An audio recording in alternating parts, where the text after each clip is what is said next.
Hello students, this is Ayushi Gaur. Last lecture में मैंने आपको first order, second order and third order के determinant को सॉल्व करना सिखाया था। प्रथम क्रम, द्वितीय क्रम तथा तृतीय क्रम की सारणी का मान मैंने आपको निकालना सिखाया था। आई होप आप लोगों ने उसे अच्छे से सीखा होगा।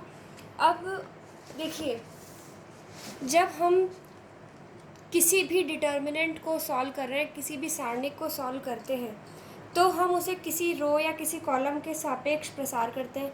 मतलब कि उसको किसी भी रो या किसी भी कॉलम के अलोंग एक्सपेंड करते हैं। यहाँ पर आपको दो नोट लिखने हैं। मैंने आपको क्वेश्चन करके दिखाया था फर्स्ट रो के अलोंग, है ना। नोट नंबर 1 लिखिए।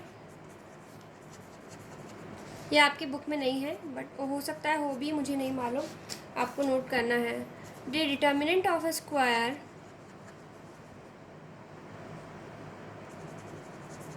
Matrix of any order can be expanded along any row or column. Second है आपका, to find the value of determinant easily expand it along the row or the column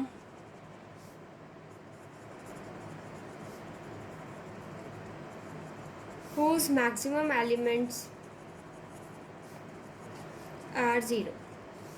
देखिए, अब इसे हिंदी में लिखते हैं। पहला वाला है कि किसी भी वर्गाकार आव्यूह की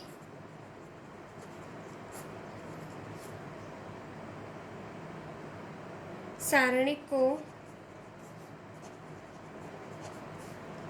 किसी भी स्तंभ अथवा किसी भी पंक्ति के सापेक्ष सारणी का लिखना है, हमें का सापेक्ष प्रसार किया जा सकता है। मेरी हिंदी की राइटिंग थोड़ी सी गंदी नहीं है, बहुत ज़्यादा ही गंदी है, बट आई होप आप लोगों को समझ में आ रहा होगा।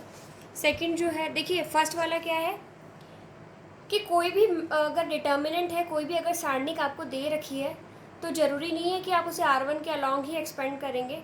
आप उसको किसी भी रो या किसी भी कॉलम के सापेक्ष उसका प्रसार कर सकते हैं। दूसरी क्या है, किसी सारणी का मान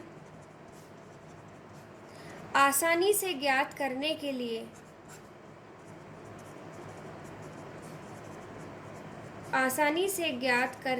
लिए हमें उस पंक्ति अथवा स्तंभ के सापेक्ष प्रसार करना चाहिए जिसमें अधिकतम शून्य हो।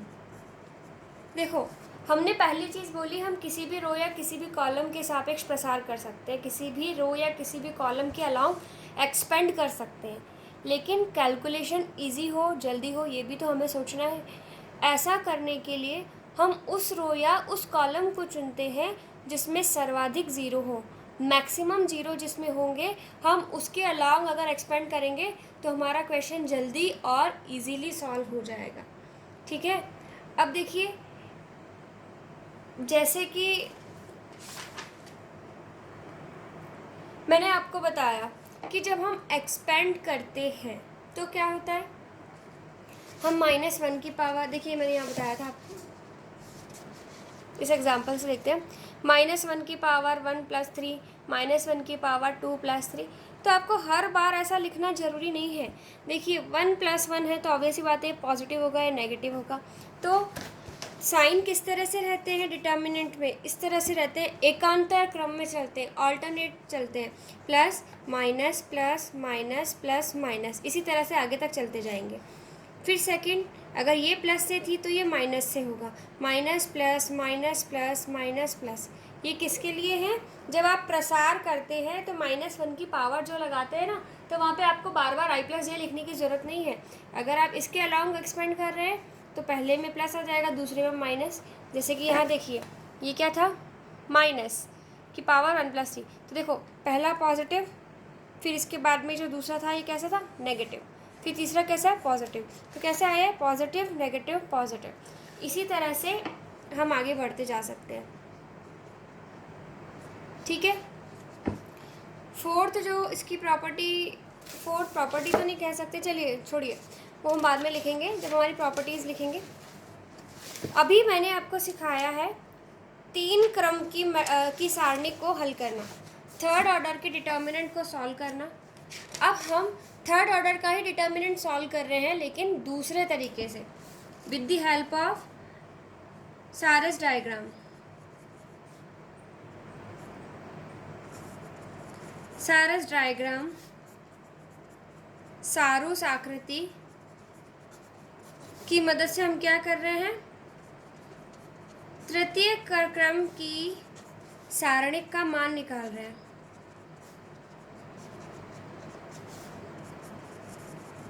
Value of determinant of order 3, third order की मैट्रिक्स डिटर्मिनेंट का मान, जैसा कि मैंने आपको पहले इस तरह से सिखाया था। इसके अलावा एक तरीका और है, सारस डायग्राम की हेल्प से हम इसका मान निकाल सकते हैं। जैसे कि एक एग्जांपल लेते हैं हम, एग्जांपल नंबर, बुक का ही एग्जांपल ले रही हूँ मैं, 1 3 2 2 5 4 -1 7 6। ये आपके बुक में एक एग्जांपल दे रखा है। देखिए, अगर मैं इसे सिंपल एक्सपेंशन मेथड से, प्रसार विधि से अगर मैं इसका मान निकालूंगी तो मैं कैसे निकालूंगी? मैं इसको किसी भी रो या किसी भी कॉलम के सापेक्ष इसको प्रसार कर सकती हूँ, लेकिन यहाँ ज़ीरो है नहीं। अगर ज़ीरो होते तो मैं देखती सबसे ज़्यादा ज़ीरो किस में आ रहे हैं। अगर ज़ीरो नहीं है तो आप उसके बाद में 1 देख लो कि 1 सबसे ज़्यादा किस में आ रहे हैं, क्योंकि 1 से भी कैलकुलेशन करनी ईजी हो जाती है। कैसे, मैं बताती हूँ। देखिए, मैंने क्या किया, R1 मतलब फर्स्ट रो के सापेक्ष प्रसार कर दिया, एक्सपेंड कर दिया इसको, तो क्या होगा, क्या बनेगा? ये मान लीजिए मैट्रिक्स ए है, तो डिटर्मिनेंट ए है, तो डिटर्मिनेंट ए की वैल्यू क्या हो जाएगी? 1 इंटू, इसके संगत रो और कॉलम को हटा देंगे तो क्या बचेगा यहाँ पे? 5 7 4 6। मैंने आपको क्या बताया था? -1 की पावर 1+1। आपको वो लगाने की ज़रूरत नहीं है आप, क्योंकि आप लोगों को मैंने ये बताया है साइन हमेशा अल्टरनेट चलते हैं, प्लस माइनस। तो अगर आप दूसरी रो लेते, R2 के अलॉन्ग एक्सपेंड करते तो आप माइनस से स्टार्ट कर लेते, R3 के अलॉन्ग एक्सपेंड करोगे तो प्लस से स्टार्ट करोगे, इसी तरह से C1 के अलॉन्ग एक्सपेंड करोगे तो प्लस से, C2 के अलॉन्ग करोगे तो माइनस से। अगर आपको वो चीज़ याद रह जाती है तो ठीक है, अदरवाइज जो मैंने आपको पहले सिखाया है, क्या सिखाया है? यहाँ 1 तो इंटू में है ही, यहाँ क्या आ जाएगा? -1 की पावर 1+1। फिर यहाँ क्या करना है? -1 की पावर 1+2, 1+2 मतलब first row second column into 2। अब हम इस दो के सापेक्ष रो और कॉलम को हटा देंगे तो क्या बचेगा? 3 7 2 6। ये पहला तरीका है जो मैंने आपको बताया था थर्ड ऑर्डर की डिटर्मिनेंट को सॉल्व करने का। अभी क्या है? -1 की पावर यहाँ पर क्या आएगा? 2+3, सॉरी गलत लिख दिया, first row third column and into -1, क्योंकि एलिमेंट भी हमें लिखना है। तो ये बनेगा आपका, अब इसके सापेक्ष ले रहे हैं तो हम इसकी रो और इसके कॉलम को जब हम हटा देंगे तो हमें क्या मिलेगा? 3 5 2 4। तो डिटर्मिनेंट ए का मान क्या आ गया? -1 की पावर 2, तो ये तो पॉजिटिव ही रहेगा 1। इसका मान कैसे निकालते हैं हम? 6 5 ज़ा 30 -4 7 ज़ा 28, माइनस की पावर 1+2 मतलब 3, तो यहाँ पर माइनस में 2 आ जाएगा, 6 3 ज़ा 18 -7 2 ज़ा 14, फिर -1 की पावर 4, तो ये तो प्लस ही रहेगा, लेकिन यहाँ पर -1 है तो माइनस इससे गुणा होकर यहाँ क्या आ जाएगा? -1, और 4 3 ज़ा 12 -5 2 ज़ा 10। ये सिंपल मेथड है जो मैंने आपको सिखाया था। यहाँ पे बन रहा है आपका 2 - 2 × 4 -1 × 2, तो ये बनेगा आपका से कट के, इसका आंसर आ रहा है आपका -8। ये हमने किससे किया है? प्रसार विधि से किया है। दोबारा इसलिए कराया ताकि आपका रिवीजन हो जाए पिछला वाला। अब हम इसी क्वेश्चन को किससे करेंगे? सारस डायग्राम से करेंगे। सारस डायग्राम से सॉल्व करने के लिए हम क्या करते हैं? देखिए, डिटर्मिनेंट ए का मान आपको दे रखा है 1 3 -1 3 5 7 2 4 6। तो अब आप इसे किस तरह से लिखेंगे? इसी को दोबारा लिखिए, 1 3 2 3 5 4 -1 7 एंड 6। इसके बाद में आपको क्या करना है? फर्स्ट सेकंड थर्ड कॉलम लिखने के बाद में फिर से फर्स्ट और सेकंड कॉलम को, मैंने क्वेश्चन उतारने में गलती कर दी, यहाँ 2 है, सॉरी। अब आपको क्या करना है?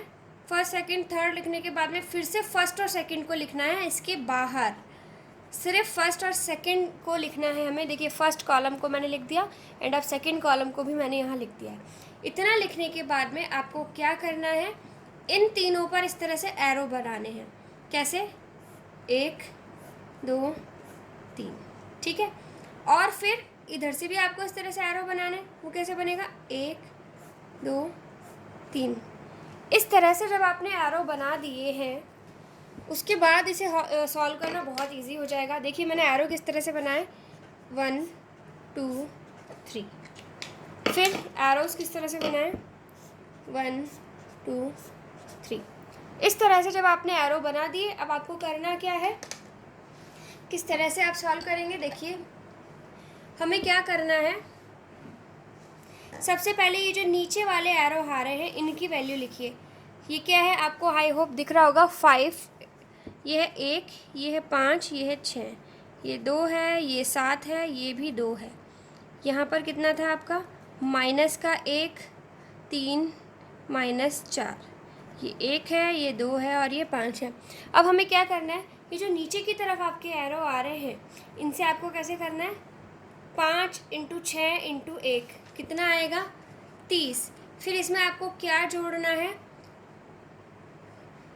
2 × 7 7 14 14 × 2 28 प्लस 28। फिर आपको क्या करना है? 4 × 12 12 × -1 कितना होगा? -12। हमने क्या किया? इन तीनों तीर के निशान पे जो जो एलिमेंट्स आ रहे थे उनको जोड़ दिया। अब इसमें से हमें घटाना है क्या? इधर वाले एरो को। यहाँ पे क्या है? देखो, -1 × 5 × 2, तो यहाँ बनेगा आपका -10। 7 × 4 × 1, तो 7 4 = 28, 3 2 = 6 6 6 = 36। इन तीनों एरोस को मल्टीप्लिकेशन को जोड़ना है, उसमें से घटाना है इन तीनों एरो का मल्टीप्लिकेशन। तो अब आपका आंसर क्या आ रहा है? देखो, 30 + 28 कितने हो गए? 58 में से जब हमने 12 माइनस किए तो हमें मिलेगा 46, माइनस यहाँ पे 28 में से 10 गए तो बचे आपके 18, 18 और 36 मिलके कितने बनेंगे? 54।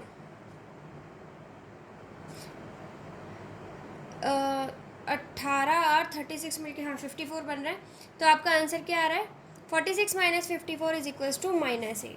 देखिए, यहाँ पर भी आपका आंसर -8 आ रहा था, यहाँ पे भी -8 आ रहा है। आपको दोनों ही तरह से सॉल्व करना आना चाहिए। अगर आपके एग्जाम में बोले कि सारस डायग्राम से करो तो आप इस तरह करेंगे, अदरवाइज जिसमें आपकी इच्छा हो उससे आप कर सकते हैं। अब इसको स्टैंडर्ड फॉर्म में मैं लिखवा देती हूँ आपको। मान लीजिए कि एक डिटर्मिनेंट आपको ए इस तरह से दे रखा है, A1 B1 C1, A2 B2 C2, A3 B3 and C3। तो आप इसे हल किस तरह से करेंगे? तो हम इसे हल करने के लिए क्या करेंगे? फिर से इसे लिखेंगे, A1 A2 A3 B1 B2 B3 C1 C2 C3। फिर हमें फर्स्ट कॉलम और सेकंड कॉलम को दोबारा लिखना है, A1 A2 A3 B1 B2 B3। अब हमें क्या करने हैं? एरोज लगाने हैं। एरो हम किस तरह से लगाएंगे? देखिए, कोने से पहले एलिमेंट को पकड़िए इधर से, और यहाँ से एक विकर्ण बना दीजिए। इसको पकड़िए, फिर एक विकर्ण, इसको पकड़िए, फिर एक विकर्ण। तो इसके शुरू से इसके अंत तक हम पहुँच गए। अब हमें क्या करना है? यही चीज़ फिर से करनी है। अब हमें एरो किधर से बनाना है? ये वाला कोना आ गया हमारा, ये वाला कोना भी आ गया। अब ये 2 कोने बचे हैं। इन 2 कोनों के लिए हमें पहले क्या करना है? इधर से हम जाएंगे इधर, इधर से हम जाएंगे इधर, और इधर से हम जाएंगे इधर। ठीक है, तो अब आपको करना क्या है, नीचे वाले तीर जो है उनको पहले लेना है। ग्रीन कलर से मैंने लिया है इनको, तो पहले इन्हें ले लेते हैं हम। ये क्या बन रहा है आपका, A1B2C3, A1B2C3 plus B1C2A3, B1C2A3 plus C1A2B3, C1A2B3 minus, minus क्या करना है इसमें से, हमें इनको गुणा करके जोड़ना है। तो क्या होगा ये, C1B2A3 या A3B2C1 लिख दे, A3B2C1 plus B3C2A1, B3C2A1 plus C3A2B1, C3A2B1। इसमें बस यही हमने किया था। जब आप इसको हल कर लेंगे तो आपका आंसर आ जाएगा। ये था आपका सारस डायग्राम की हेल्प से सॉल्व करना। अब जो नेक्स्ट टॉपिक हम पढ़ने वाले हैं वो है माइनर्स एंड को फैक्टर्स ऑफ अ डिटर्मिनेंट, सारणिक के उपसारणिक तथा सहखंड। जो भी बच्चे कह रहे थे कि मैम हमें एग्जाम्पल नंबर 6 नहीं आया, तो आप लोगों को इसीलिए नहीं आया था क्योंकि मैंने आपको अभी तक ये चीज़ सिखाई ही नहीं थी। अब हम सीखेंगे माइनर्स एंड को फैक्टर्स निकालना। नेक्स्ट टॉपिक जो है हमारा बहुत इंपॉर्टेंट है, माइनर्स एंड को फैक्टर्स ऑफ अ डिटर्मिनेंट। ठीक है, सारणिक के उपसारणिक तथा सहखंड। अब देखिए, उपसारणिक आप लोग अभी निकाल चुके हैं, लेकिन तब आपको पता ही नहीं था कि उपसारणिक होती क्या है। ठीक है, माइनर्स आपके क्या कहलाते हैं, जैसे कि मान लीजिए पहले हम लिख रहे हैं माइनर। माइनर्स क्या होते हैं, माइनर्स मतलब उपसारणिक। Minor of an element,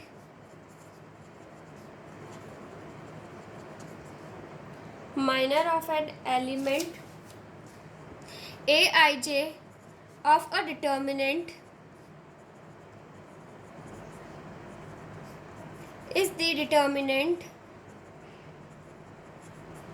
obtained by deleting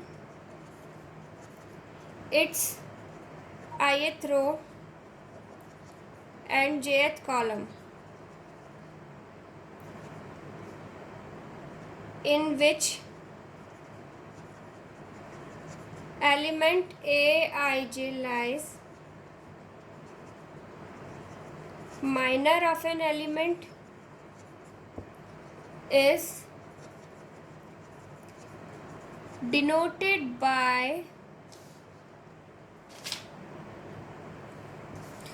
Aij। Minor को हम कैपिटल Aij से रिप्रेजेंट करते हैं। अब इसे हम हिंदी में लिखते हैं, फिर बाद में समझेंगे। माइनर, इसे हिंदी में हम क्या कहते हैं, उपसारणिक, या आप इसे लघु सारणिक भी कह सकते हैं, लघु सारणिक।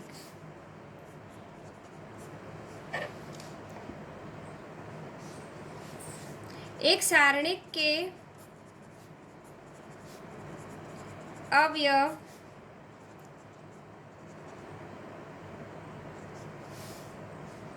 Aij के संगत पंक्ति तथा स्तंभ को हटा देने पर जो शेष सारणिक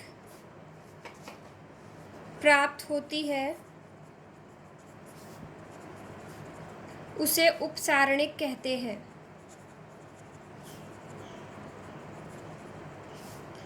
इसे Aij द्वारा प्रदर्शित किया जाता है। देखिए, अभी हमने लिख लिया डेफिनेशन। ठीक है, डेफिनेशन तो हमने लिख ली। अब हम समझते हैं कि हमने लिखा क्या है। मान लीजिए एक एग्जांपल ले रही हूँ मैं, डेल इज इक्वल्स टू 1 2 3 4 5 6 7 8 9। ठीक है, पहली चीज़ तो व्हाट इज़ डेल, सारणिक को प्रदर्शित करने का तरीका है डेल। डेल क्या है, डेल किसको रिप्रेजेंट करता है, सारणिक को, मतलब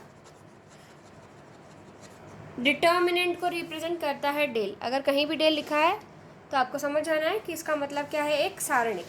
अब देखिए आपको एक एग्जांपल मैं दे रही हूँ, 1 2 3 4 5 6 7 8 9। अगर ये सारणिक मैंने आपको दे दी है और मैंने आपसे पूछा है माइनर ऑफ एलिमेंट 6 क्या होगा, इसका मतलब अवयव 6 की उपसारणिक बतानी है आपको। तो अवयव 6 की उपसारणिक क्या होगी, ये जो 6 आपको दिया है इसके संगत रो और कॉलम को हटा दो, तो जो सारणिक बची है अब वो 6 की उपसारणिक कहलाएगी, 1 2 4 5। ठीक है, हमने क्या किया, हमसे 6 का माइनर पूछा था, माइनर ऑफ एलिमेंट 6। तो माइनर ऑफ एलिमेंट 6 क्या होगा, सॉरी मैंने गलत लिख दिया, इसके संगत रो और कॉलम को हमें हटा देना है। जब हमने इनको हटाया तो हमें सारणी क्या मिल रही है, 1 2 7 8, सॉरी मैंने गलती से लिख दिया। ठीक है, अब हमें अगर ये मान लीजिए इसी क्वेश्चन में दूसरा एलिमेंट ले लेते हैं, अगर हमसे पूछ रहा है माइनर ऑफ एलिमेंट 8, अगर हमसे क्वेश्चन में पूछा जाए अवयव 8 की उपसारणिक बताओ, तो अवयव 8 की उपसारणिक क्या होगी, ये 8 आपने लिया है, इस 8 के संगत कॉलम को और रो को हटा दो, तो क्या बच रहा है आपके पास, 1 3 4 6। 1 3 4 6 ये क्या है आपका, माइनर ऑफ एलिमेंट 8, अवयव 8 की उपसारणिक है। ये तो हमने क्या पढ़ा, उपसारणिक माइनर्स। अब एक चीज़ आप देखिए कि अगर आप किसी भी एलिमेंट को लेते हैं तो उसके संगत रो और कॉलम को हटा देंगे, तो जो पहले आपके पास में डिटर्मिनेंट था, सारणिक थी, उसमें से एक रो और एक कॉलम कम हो जाएगा। इसके लिए आप एक नोट लिखिए अब कि ऑर्डर ऑफ डिटर्मिनेंट अगर n है देन ऑर्डर ऑफ माइनर हमेशा फिर क्या हो जाएगा, n-1। इसका मतलब क्या है, यदि सारणिक का क्रम कितना है, n है, तब उपसारणिक का क्रम हमेशा कितना होगा, n-1। देखिए यहाँ पे सारणिक का क्रम कितना था, 3x3, इसका मतलब 3 क्रम की सारणिक है, तो इसकी उपसारणिक देख लो 2 क्रम की है, ये भी 2 क्रम की है। तो जितनी, अगर मान लीजिए n क्रम की आपकी एक सारणिक है, अगर n ऑर्डर का डिटर्मिनेंट है तो उसकी उपसारणिक, उसका जो माइनर है उसका ऑर्डर क्या होगा, हमेशा उससे 1 कम हो। ठीक है, n-1 होगा। ये तो हमने पढ़ा माइनर्स, उपसारणिक। अब हमें सेकंड जो पढ़ना है वो है कोफैक्टर्स। कोफैक्टर इसे हम बोलते हैं सहखंड। बहुत ही सिंपल है, आपको माइनर निकालना आता है। कोफैक्टर इसे हम किससे रिप्रेजेंट करते हैं, Fij से। इसे हम क्या कहते हैं, Fij। कोफैक्टर क्या होता है, Fij क्या है आपका, अगर आप Mij क्या था आपका, उपसारणिक, इसका मतलब माइनर्स को आप Mij से रिप्रेजेंट करते हैं, और मैंने आपको लिखवाया है Aij। देखिए Aij कहें या Mij कहें, ये दोनों ही किसको रिप्रेजेंट करते हैं, माइनर्स को, उपसारणिक को। ठीक है, अब आपको उपसारणिक तो निकालनी आ गई, बहुत सिंपल था माइनर। अब हमें कोफैक्टर निकालना है।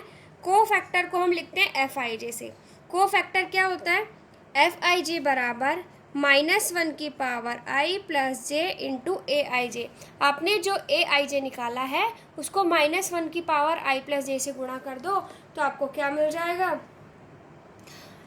आपको मिल जाएगा कोफैक्टर या फिर सहखंड। इसी क्वेश्चन में हम देखते हैं, देखिए अब हमने यहाँ पे क्या करा था, अवयव 6 की उपसारणिक निकाली थी। ठीक है, माइनर ऑफ एलिमेंट 6 निकाला था।